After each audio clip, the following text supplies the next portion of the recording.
All right, bruh fans, this is episode 4 on my own. Wait, wasn't that a Patti LaBelle song? And there was a white dude that was singing with her, and he had a very good voice.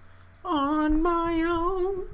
But in any case, this episode was a prime example of why I love the show, because it's in bite-sized increments. I said this before, so it's like 22, 23 minutes. I do wish we got 2 a week instead of just 1, just to kind of make up it's 2 episodes, which is kind of like the same length of a standard episode of Ruthless or The Oval or Sisters. But hey, it's okay. Now, with this episode, we really pick up where we left off from last week. And guys, seriously, I'm going to do this plug real quick. Get BET Plus, because, well, then again, we are getting 1 episode a week, so you could wait and then binge it. But I'd say get it, because Ruthless is on there and a lot of great. Just get BET Plus. You get 7 days free. And think about it this way: there are 4 episodes of Bruh that are up there right now. So how about this? Why don't you wait until next week to get BET Plus next Thursday? Because guess what? That will be episode 10 of Ruthless and episode 5 of Bruh. So when you get the beginning of your free subscription, that's 10 episodes of Ruthless right there, 5 episodes of Bruh. And before you even get charged, the very next Thursday when you get charged, that'll be episode 11 of Ruthless and episode 6 of Bruh. So I just told you how to make some savings right there. And again, BET does not sponsor me, but damn it, they should. So, to the episode. We pick up where we left off with Bill trying to get Regina back. She tells him off. It's over. You expect me to call off my wedding now? Don't get me wrong. I feel Bill. I know where Bill is coming from. Except usually, I'm never the one who dumps a girl. I'm usually the one who's rejected or dumped. And I'm not just saying that for pity. I'm saying that because this is how I relate to the damn show. So, yeah, Bill told Regina, you know what, this ain't working out. And she even waited 2 years for him, still focused on his career. He wasn't ready for commitment. And now, yeah, I mean, this is kind of bad. I mean, you see your ex, who you dumped, engaged, about to get married. What did she say? We're getting married next month.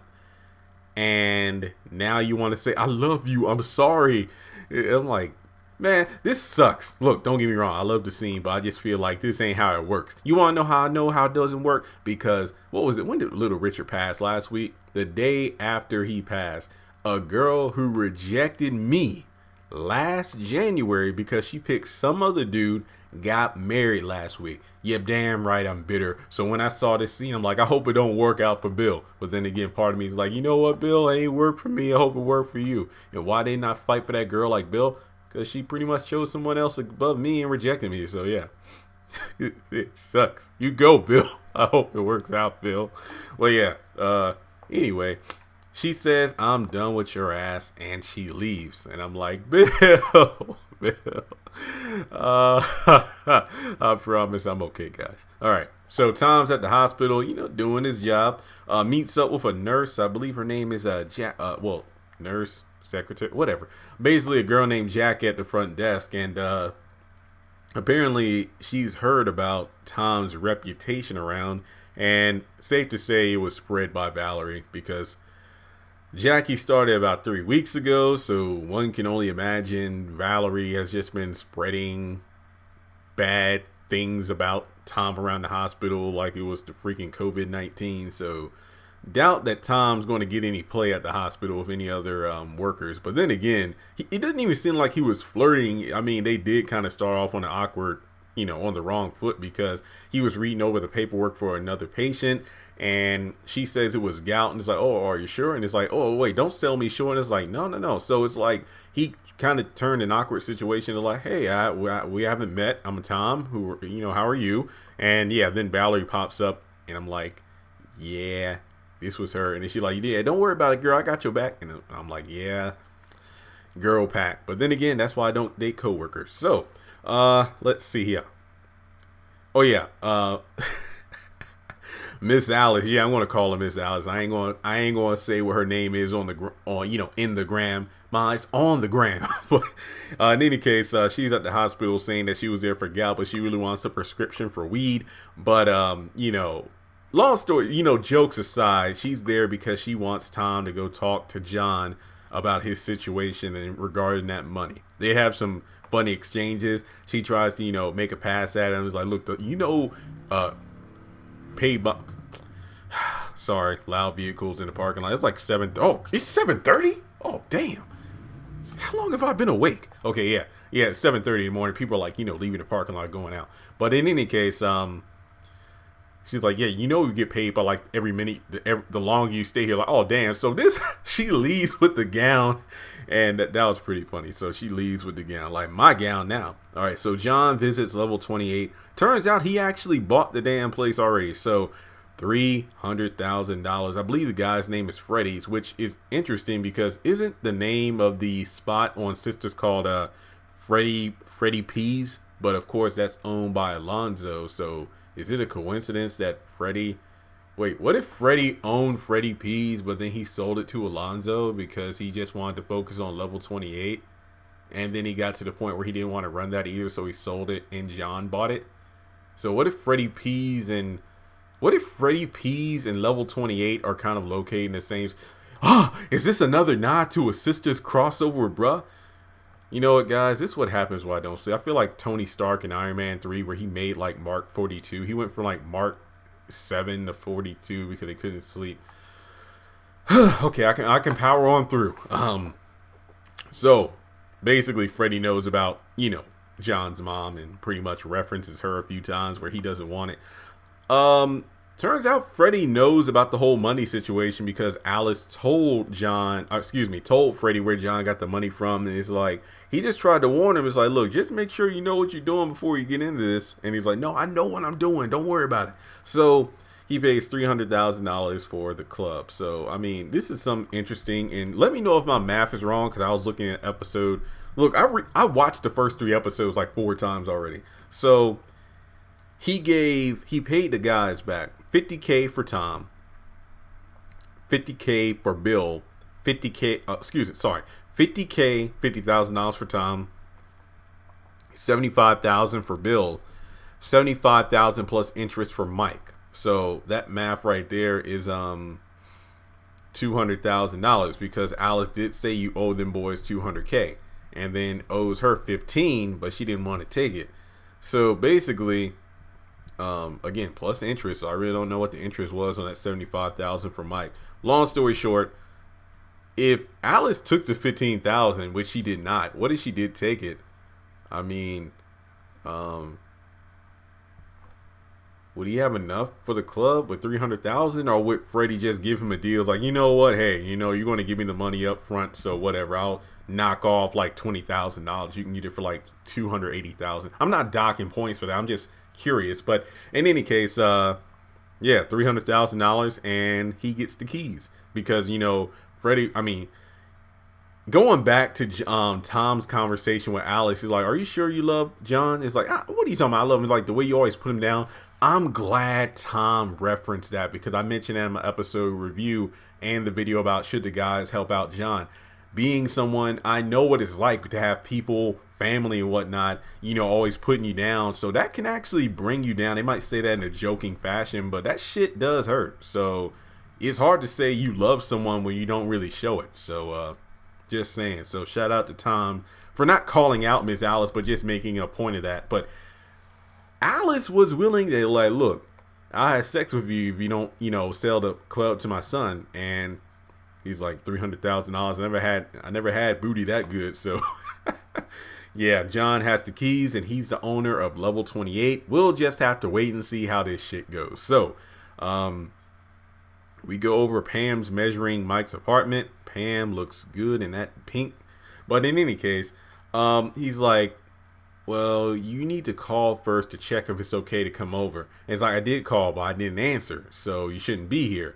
And she's like, oh, what? Oh, you didn't want me to run up on one of your other girls? It's like, there is no one else. And basically, they kind of have a not argument because he even's like, do you read books? And he's like, what are you talking about? I mean, she's like, what are you talking about? So I don't know. Maybe she does read that book. What was that, like How to Get a Black Man to Commit? I Googled it. I could not find it. So I think the book is made up.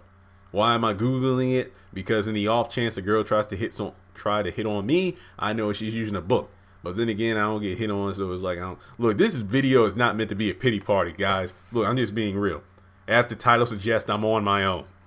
But then Pam leaves. The furniture is bought. It'll be here tomorrow. She was just doing last minute measurements, but she'll call whenever he feels, he's ready to see her again. And he calls Bill because he got the feels. And I'm like, damn it, Mike, lock her down. Unless you can get Andrea Barnes back on the phone, but she's very committed to Gary. Yes, I think it's Gary that she's referencing, so you're probably screwed. But then again, you can also make the argument, well, Jeremy, what if Bruh takes place after the events of season 1 of Sisters? The Andy we saw talking to Mike in his loft was an Andy who, I don't know, got a law firm job at another they got another job in another law firm as a divorce lawyer because she got fired from a previous job. That's very valid, and I never thought of that. But then again, if the events of season 1 happen already, I'm pretty sure Mike would know about Andy's reputation. So, maybe I'll do another video. But then we go back to Bill's apartment because Regina comes back in saying that, hey, I need you to call me a cab or something because her fiance's like, she could tell how hurt she was when she got back to the car. And he wants, okay, I will admit, I'll be pissed off if my fiance wanted to reconnect with her ex. But at the same time, I wouldn't want to be married to someone who has iffy feelings about us. Like, I want you to be 100% sure you're committed to me and no one else. So that's a good call. But then again, I'll probably be like, look, I've never been engaged before, so damn it, we're getting married. But then again, no. If I ever get married, it's like a one and done. Like, that's it. Locked down. Unless she cheats. But I don't know. But in any case, I think that's a smart move by him. So she goes up there, talks with Bill, and it's like, look, I was happy. Why'd you have to just swoop in with this? It's like, look, I was on my bullshit. I had these feelings.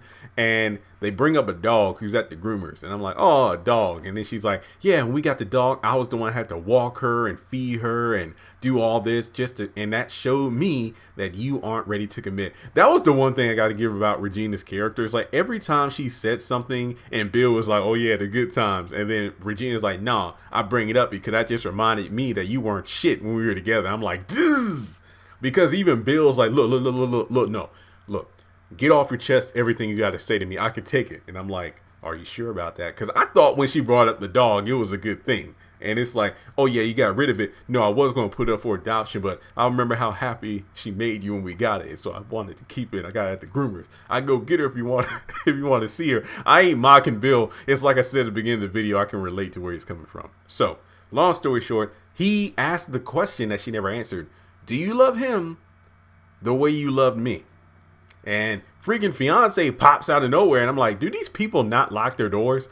Because hell, Regina just came into Bill's spot. So yeah, do these people even lock their doors? And he's like, yeah, I like to know the answer to that question as well. And that's the end of the episode because we hear the doo-doo-doo. So, what I think of the episode, I thought it was pretty good. But like I said, I really wish we can get like 2 episodes a week. Not 3, but even though 3 would be nice. I get it, these episodes need to last, but I would like 3. I would like 2. 2 would be nice, but I'll give this episode, let's see here. See, I gave last week 9 because remember I reviewed all the episodes in one go. I would give this episode, and I'm trying not to be biased because I felt myself in Bill's position. I'll give it an 8 out of 10. I think it was pretty solid. So yeah, that's my episode review for Bruh on my own. So shout out to the cast. Keep being amazing. Can't wait to see what y'all bring to the table in episode 5. Will John have success running level 28? Will Tom be able to get under the thumb of Valerie, who looked very cute in her wait, was it a ponytail she was rocking? I don't know.